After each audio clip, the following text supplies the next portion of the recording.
Barry, but let's talk to Colonel Simon Diggins, military and defence analyst, a man who knows a thing or two about going into battle with or without decent equipment. Simon, very good morning to you.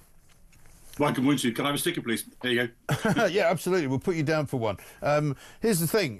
Where is this money coming from? I know that some of it is going to come from the sort of foreign aid budget, but I've said this morning that it's a bit of a bottomless pit, military spending in a way, because once you get into it, it tends to cost a lot more to make things happen than you probably first thought. And what sorts of things should they be spending money on?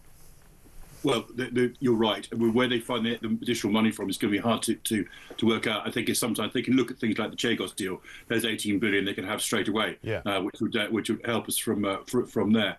Ultimately, I think there needs to be a serious conversation with the British public and just say, in exchange for additional taxes, then we're going to have the defence we actually need. But that's the kind of level of conversation they need to do.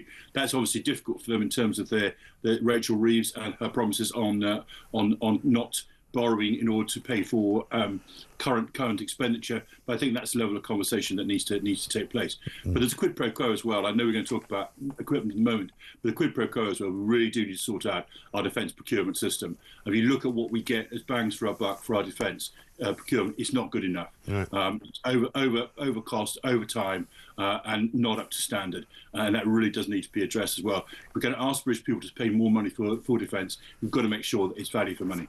And you also, I think, British people would expect it to be not just value for money, but decent and usable and user-friendly as well, because I'm looking at a piece from the Times the other day where it says the one serving senior officer says the Army are using an L11 5A3 sniper rifle, while other allies are using the same company's upgraded AX models, which are lighter and equipped with more capable sights. You know, that kind of thing, when you read it, you think, well, why are we not as up-to-date as other countries? Why are we not spending money on the latest high-tech stuff? Why are we having to put up with what would be considered to be, you know, less good operational equipment? I think there's always a danger, because you're always an element of legacy systems. The fact that the basic weapon system there is the old 96 sniper rifle is actually a really good sniper rifle, but over time it becomes less effective, and also people develop newer and better ways of doing business.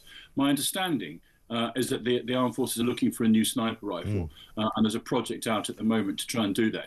All I would ask for when the people are looking at that is they do that at speed. These weapons are basically available now, and we need to make decisions quickly. The original timelines had a sort of, rather gentle 2 to 3 year examination. I think we're in a game at the moment where potentially we need to ensure that we've got weapon systems within 2 years, and that basically means that we need to make early decisions on that. The same applies to the individual rifle. The majority of the armed forces are still equipped with the SA-80 or a variation of the SA-80. That had an upgrade in 2018, 2020, which is a good upgrade, and the weapon is significantly improved from when it was first issued over 40 years ago. I remember it arriving. I converted onto it from there. But again, it doesn't meet the current requirement. And there's a new project out. We call it Project Greyburn, to look at replacing that. The issue again is twofold. One, make sure we have a good new weapon system, but most important, and this applies across the whole of the defence capability, give us a sovereign defence capability. We cannot be totally reliant on buying from other people in order to equip ourselves. And something as basic as a small arms, in other words, the individual weapon the soldier's going to carry around with them, needs to be made by ourselves, manufactured by ourselves, ammunition made by us. It's absolutely basic sovereign defence capability. Other things we can cooperate on, and great if other nations want to buy into that thing, or we're buying a joint thing with us, but less efficiency, more effectiveness, and that means sovereign defence capability. Right. And so, I mean, potentially, if that was to be the case, we could actually end up producing some jobs and producing some growth for the economy as well. So it's a double sort of tick in two boxes, isn't it? Absolutely, it's a win-win. And at the heart of it, the defence industry used to be one of our great industries, right. And actually, in terms of high-tech stuff, it still is. But there's a basic level we need to make sure that it's there. And as you rightly say, it's jobs for British people, and that's got to be a good thing. Absolutely right. I mean, I used to live opposite the BAE shipyards up in Glasgow, and they were working on a ship there when I was living there, and it was great to see. It was just great to look out a window and say, oh look, they're building a British warship. That's really cool. Didn't help that when they launched it, it sort of crashed into the other side of the Clyde, and they had to sort of get some tugboats to fix it. But I mean, have we got that capability? I mean, how quickly, for example, could we suddenly set up a small arms factory that would make small arms for the military? You're probably talking about 2 to 3 years, but I think that's where the decisions need to be quick. Yeah. We need to commit now to basically, and we did get those we got the words from Prime Minister Starmer yesterday. He talked in terms of being a change. And he talked in terms of a sovereign defence capability, but along with the words, we need quick decisions and an absolute guarantee. And this will be not popular with people, particularly in the Treasury, the bean counters. Actually, that we sovereign defence capability, and some things have to be made in this country. And I would say small arms is one of them, but there are other things as well. Yeah, and in terms of recruitment, where are we there? Because obviously the numbers of people actually serving in our armed forces have been sort of denuded over the years. Again, how long before you can get some of this money into boosting the literal numbers of people in the Army, in the Navy and the Air Force? That, again, will take a little bit of time, maybe 2 years. But before that, what we can try and do, and we should be doing, is making sure that people who are currently serving do not leave. One of the difficulties we've got with recruiting is not just recruitment, but also retention.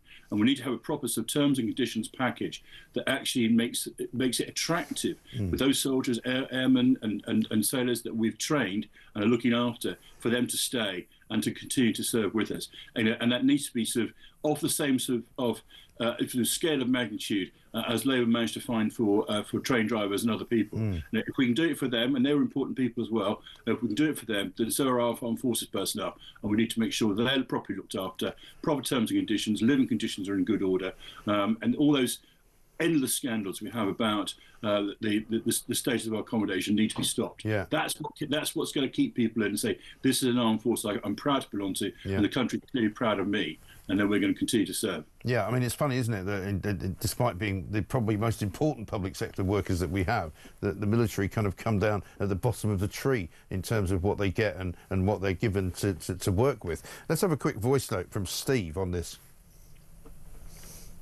Morning, Mike. This is Steve in Hertfordshire. There's absolutely no point in chucking millions and millions and millions more pounds at the Ministry of Defence and the military. It's the same as chucking millions and millions and millions more pounds at the NHS. Unless it's root and branch reformed, you're wasting your time. British Army is now woke. 1,000 lads are leaving a month. In 5 years, we'll have no military. Who's going to join the army, Who? Nobody wants to be in it anymore. We're in big trouble that way. Is that fair, would you say? As I said, it is the issue about retention, and we're not. People don't sense that they've been looked after, don't sense they've got the kit and equipment they need to try and do the job, and we need to turn that around fast, because that's going to make the big difference in the short term. I'll give you another example from the Navy. We've got 6 destroyers in the Navy at the moment, many less than we actually need. Only 2 of them are actually operational at the moment. Those are the kind of things we can sort out. We've got armour in maintenance which it can't be used. Get it out of maintenance, get it usable. I mean, there's probably about a third of the armed force in terms of equipment, at least, that is basically not working. The Navy, again, God bless them, they've only got 1 operational Royal Fleet Auxiliary ship, and the Royal Fleet Auxiliary ships are essential to them. That's what gives them their supplies, their food, their ammunition, their water on there. Only 1 of those is working at the moment, and not particularly effectively. Those are the kind of things we need to do now. Before we start to grow the size of our armed forces, let's get the armed force we've got working properly equipped, properly resourced, and people keen to stay because they can see a purpose and that they are valued all the way. Yeah. They're still great people, but actually we need to be supporting about it, and we really are. Yeah, and we probably need to have fewer people in Whitehall, sitting behind a desk in the Ministry of Defence, and getting more people actually out in the fighting force, no? Well, I think there needs to be a really hard look at the size of the armed forces, and it's the balance between the armed forces size and the size of the civil service. I don't knock the civil service, because actually I work with many very excellent civil service colleagues from there. But over time, bureaucracies, and it's an old law, I think it's Peter's law, the bureaucracies increase in size, and there probably needs to be a hard look at where those individuals are and what they're doing. Let us move our armed forces to a war-fighting mode. That's essentially the challenge. That's where we're at in terms of the threat from Putin. Let's look at what a war-fighting armed force looks like, and get that attitude into everybody's head, and then I think we'll start to stop the rot, stop the loss through retention, get those vehicles, aircraft, and ships that are currently in refit or just sitting there, as they used to call them, hangar queens in the Air Force, just sitting there because they never actually move. Get them out, get them working, and then we can start to sort out some of the other issues around defence procurement, sovereign defence capability, and everything that goes there.